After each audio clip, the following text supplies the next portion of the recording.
"Stay away from our house," they said after I got pregnant. Now they're knocking on my mansion's gate. Before I tell you my whole story, let me know in the comments what part of the world you're listening to me from. My name is Sofia Martinez. I'm 34 years old, and I work as a graphic designer and software developer here in Austin. I've always been the type of person who believed in love conquering all, even when faced with the most challenging circumstances. 3 years ago, I was dating David, a man I thought I'd spend the rest of my life with, building dreams and planning our future. His family never quite accepted me from the beginning, always making subtle comments about my background and career choices daily. I genuinely thought that love and persistence would eventually break down the walls they had built around their precious family circle. Little did I know that my entire world was about to crumble when I discovered I was carrying the child that would change everything. I remember the exact moment I told David about the pregnancy, sitting in our favorite coffee shop on a quiet Sunday morning together. His face went pale, not from joy or excitement, but from what looked like genuine fear of how his family would react to this news. For weeks, we kept the pregnancy secret while he figured out how to tell his parents about our growing family and future plans.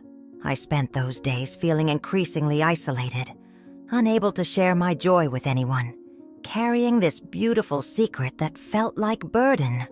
David became distant and nervous, spending more time at his parents' house, supposedly preparing them for what he called our announcement. Each night, I'd fall asleep rubbing my barely visible bump, whispering promises to my unborn child about the love surrounding them. The anticipation was killing me, but I trusted David to handle his family with care and help them understand our happiness. The day finally came when David said his parents wanted to meet with both of us at their mansion in the hills overlooking downtown. I dressed carefully, choosing a conservative outfit that I hoped would help them see me as a worthy future mother to their grandchild. David's mother, Patricia, sat rigidly in her pristine living room, barely making eye contact when we entered their formal sitting area. His father, Robert, stood by the fireplace like a judge preparing to deliver a verdict that would determine the fate of everyone. Patricia spoke first, her voice cold and calculated, explaining that they had discussed our situation extensively with their family lawyer recently. Robert joined in, making it clear that while they respected David's choices, they had certain expectations about family reputation and legacy. They offered me money, a substantial amount, to handle the situation and disappear from their son's life completely and permanently forever. The conversation that followed felt like an out-of-body experience, with voices discussing my life and my child, like we were mere problems. David sat silently beside me, not defending our relationship or our unborn baby, just staring at his hands while his parents spoke. Patricia explained that their family had a reputation to maintain, and an unmarried pregnancy would reflect poorly on their social standing always. Robert added that they had already researched the best clinics and could arrange everything discreetly, ensuring no one would ever know about this.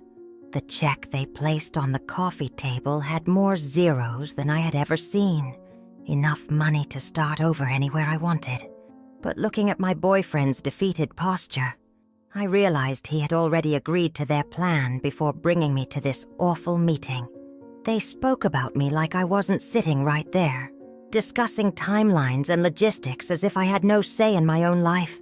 The baby in my womb seemed to flutter at that moment, as if sensing the danger and calling out for protection from its mother.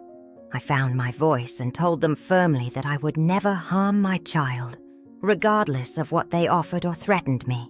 Patricia's mask finally slipped, and she told me exactly what she thought of girls like me, who trap wealthy men with pregnancies. She accused me of planning this whole situation to secure a place in their family and access to their generational wealth. Robert threatened to cut David off completely if he chose to support me and the baby, effectively ending his comfortable lifestyle forever. David finally spoke up, but only to ask me to reconsider their generous offer, saying it would be better for everyone involved. I watched the man I loved transform into a stranger, prioritizing his trust fund over our relationship and our innocent unborn child. They gave me a week to think about their proposal, making it clear that David would not be allowed to contact me. The drive home was silent and devastating, with David dropping me off without even walking me to the door of our shared apartment. That night, I packed his belongings and left them outside, knowing that our relationship had died in that marble mansion today. I called in sick to work and spent the next 3 days crying, grieving not just David, but the future I had imagined. I returned to their mansion alone, walking up those intimidating stone steps with my head held high and my decision made final. Patricia answered the door with a smug smile, probably expecting me to accept their money and disappear from their lives quietly forever. Instead, I handed her a letter from my lawyer, explaining that I would be pursuing child support through the courts if necessary. I told her that David could choose to be involved or not, but he would be financially responsible regardless of his decision. Robert appeared behind her, his face red with anger, demanding to know how I dared to threaten their family with legal action. I explained calmly that I wasn't threatening anyone, simply ensuring my child would have the support they deserved from their biological father. Patricia screamed that I would never be welcome in their home again, that I should stay away and never contact them directly. Robert added that if I proceeded with legal action, they would make my life miserable, using all their connections and resources against me. Their threats only strengthened my resolve, and I told them they had underestimated exactly who they were dealing with in this situation. The months that followed were the hardest of my life, but also the most transformative as I discovered strengths I never knew existed. David's family used their influence to make my life difficult, spreading rumors in our social circles and professional networks about me. Several clients canceled their contracts after mysterious phone calls, and I realized they were actively sabotaging my freelance design business systematically. But instead of breaking me, their attacks only fueled my determination to succeed independently and prove them completely wrong about me. I worked 18-hour days, taking on any project I could find, slowly rebuilding my client base with people who valued my work. My pregnancy progressed beautifully, despite the stress, and I fell more in love with my growing baby with each passing day.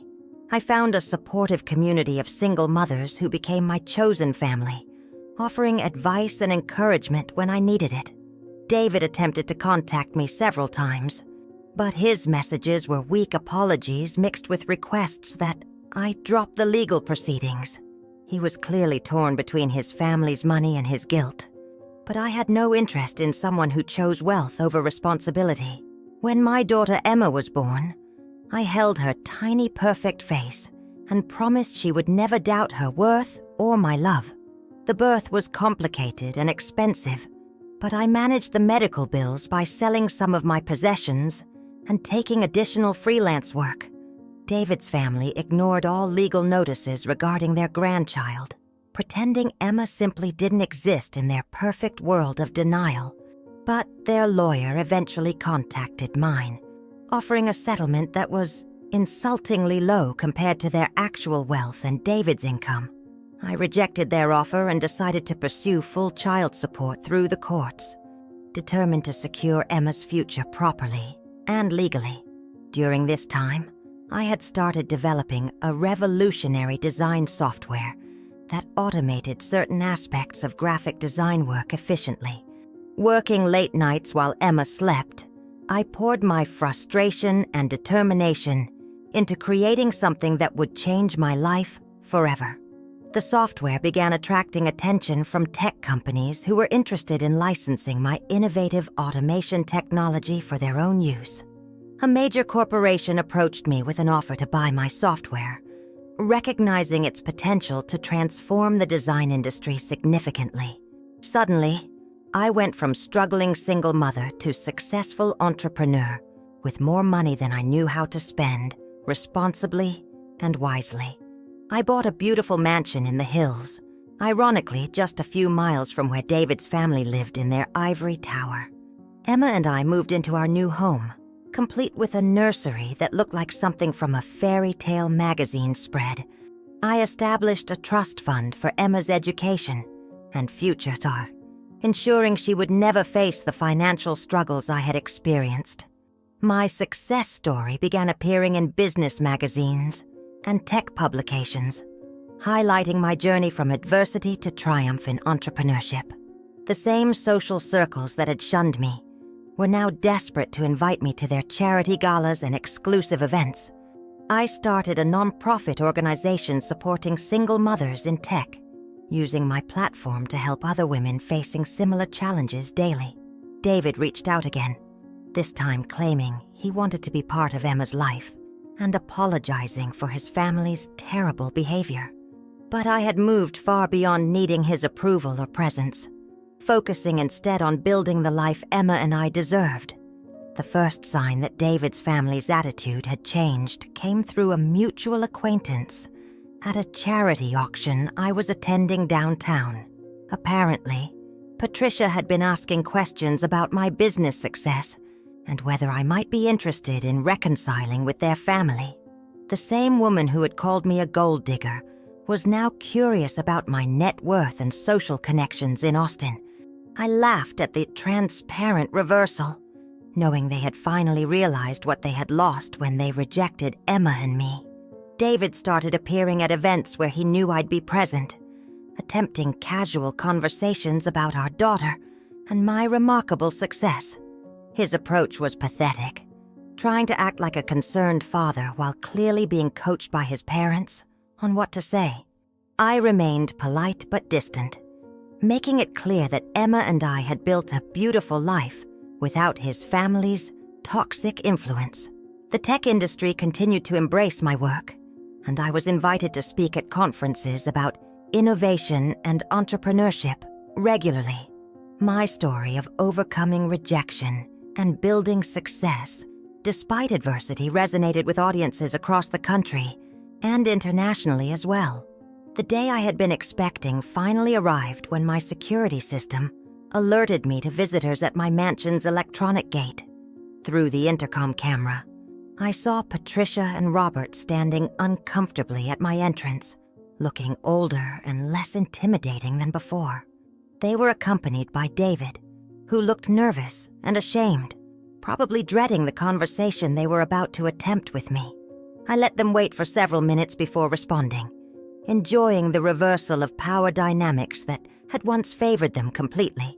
When I finally answered, Patricia's voice was different, lacking the cold authority she had wielded so confidently 3 years earlier. She asked if they could speak with me about Emma, claiming they had made mistakes and wanted to be part of their grandchild's.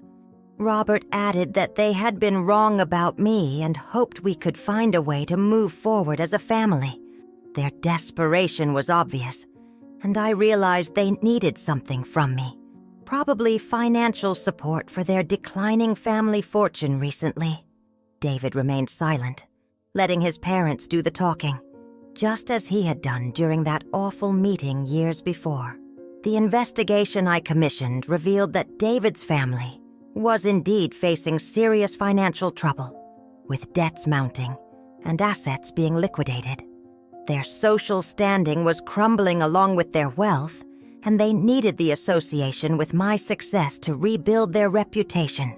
David had been talking about me and Emma at social events, trying to claim credit for my achievements and his daughter's existence. He was telling people that he had supported me through my business development, conveniently rewriting our actual history together completely. Patricia had been spreading rumors that she had always believed in my potential and regretted the family misunderstanding that had separated us. Their revisionist version of events painted them as supportive grandparents who had been unfairly excluded from Emma's life by my stubbornness. The audacity of their lies was breathtaking, but I had documented evidence of their actual behavior and legal threats against me. I decided to invite them to my home for a conversation, but on my terms and with my lawyer present to witness. The meeting would take place in my elegant living room, where I would have the power and they would be the supplicants. They arrived exactly on time, dressed formally as if attending a business meeting rather than a family reunion or reconciliation attempt. Patricia's eyes widened as she took in the luxury of my home, which far exceeded anything they had owned during their wealthiest.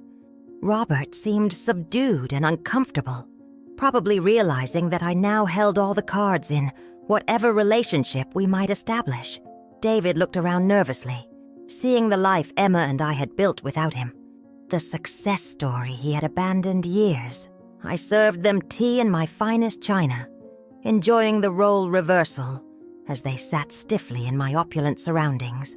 My lawyer sat quietly in the corner, taking notes and ensuring that any agreements would be properly documented and legally binding. Patricia began with a rehearsed apology about their past behavior, claiming they had been protecting their family, but now understood differently. Robert added that they wanted to establish a relationship with Emma and provide for her future in ways they hadn't considered. David finally spoke, asking if there was any possibility of rebuilding our relationship for Emma's sake and our shared family bonds. I listened calmly to their presentations, knowing that their desperation was driving this sudden change of heart about our family. I responded to their pleas with calm dignity, explaining that their financial problems were not my responsibility to solve for them. Their shocked faces revealed that they had expected me to be grateful for their attention and eager to help their failing family. I told them that Emma and I had thrived without their support, and we certainly didn't need their approval or presence now. However, I was willing to consider allowing supervised visits with Emma if they could prove genuine change and consistent commitment. The conditions I set were strict: therapy for their entitled attitudes, public acknowledgement of their past behavior, and legal agreements protecting Emma. They would have no decision-making power in Emma's life, no financial claims on my assets, and no influence over our choices. If they violated any boundaries or showed their old toxic behavior, all contact would be permanently terminated without further discussion. Patricia's face flushed with anger at my terms, probably expecting to waltz back into our lives with minimal consequences for rejection. Robert looked defeated, realizing that their financial desperation had put them in a powerless position they had never experienced before. The following weeks revealed their true characters as they struggled with my boundary setting and refused to accept their diminished status. Patricia attempted to contact other family members to pressure me into more favorable terms, not understanding that I owed them nothing. Robert tried to use his remaining business connections to investigate my finances, hoping to find leverage they could use against me.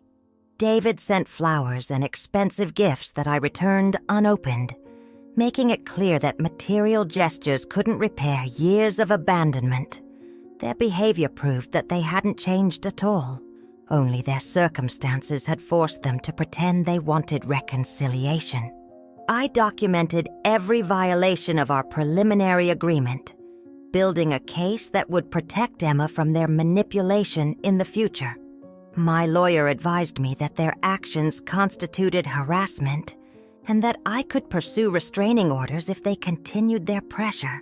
The final straw came when Patricia showed up at Emma's daycare, trying to see her granddaughter without permission or supervision from me. That incident resulted in immediate legal action and a formal cease and desist order that banned them from contacting us again. Today, Emma and I live peacefully in our beautiful home, surrounded by people who genuinely love and support us every single day. She's growing up confident and secure, knowing that her mother fought for her worth and created a life filled with opportunities. My business continues to thrive, and I've become a mentor to other women entrepreneurs who face similar challenges in their journeys. The nonprofit I founded has helped hundreds of single mothers achieve financial independence and pursue their dreams despite obstacles they face. David's family eventually lost their mansion and social standing, learning too late that treating people with respect matters more than money. I never responded to their final desperate attempts at contact, having moved far beyond needing their validation or presence in our lives. Emma asks about her father sometimes, and I tell her age-appropriate truths about people who make choices based on fear, rather. My daughter will grow up knowing that she was always wanted and loved, that her mother chose courage over comfort when faced. The mansion they once barred me from entering now seems small compared to the empire I've built through determination and hard work.